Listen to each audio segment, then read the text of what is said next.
அன்புக்குரியவர்களே, வாழ்க்கையில் நம்மை உருவாக்கியது நம்முடைய கடின உழைப்பும் அறிவும் திறமையும் மட்டுமல்ல, மாறாக முன்னோர்களின் பெரியவர்களின் ஆசீர்வாதமும் அனுபவமும் தான். நம்முடைய பெற்றோர்கள், ஆசிரியர்கள், தாத்தா பாட்டிகள் தான் நம்முடைய பாதையை வெளிச்சமாக்கும் விளக்குகள். அவர்கள் வாழ்ந்த வாழ்க்கை நமக்கு பாடமாகிறது. அவர்கள் சொன்ன வார்த்தைகள் நமக்கு வழிகாட்டுகிறது. அதனாலதான் பெரியோர்களை மதித்து நடப்பது நம்முடைய கடமை மட்டுமல்ல, நம்முடைய ஆசீர்வாதத்திற்கான வழிகளும் கூட. இணைச்சட்ட நூல் 32ஆம் அதிகாரம் 7ஆம் வசனம்.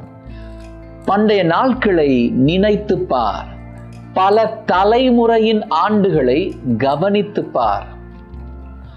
உன் தந்தையிடம் கேள், அவர் உனக்கு அறிவிப்பார்.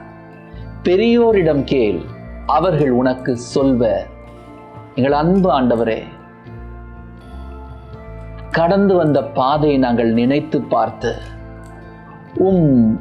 ஆசீர்வாதங்களை நினைத்து நன்றி கூறி, இதோ எங்களுக்கு ஆசீர்வாதன வாய்க்கால்களாக பெரியோர்களையும் பெற்றோர்களையும் நீர் கொடுத்ததற்கு நன்றி சொல்லி எங்கள் வாழ்நாள் எல்லாம் பெரியோர்களின், சான்றோர்களின் வார்த்தையின்படி வாழ உம்முடைய அருளை தாரும்.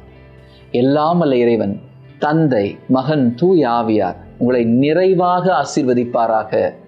God bless you.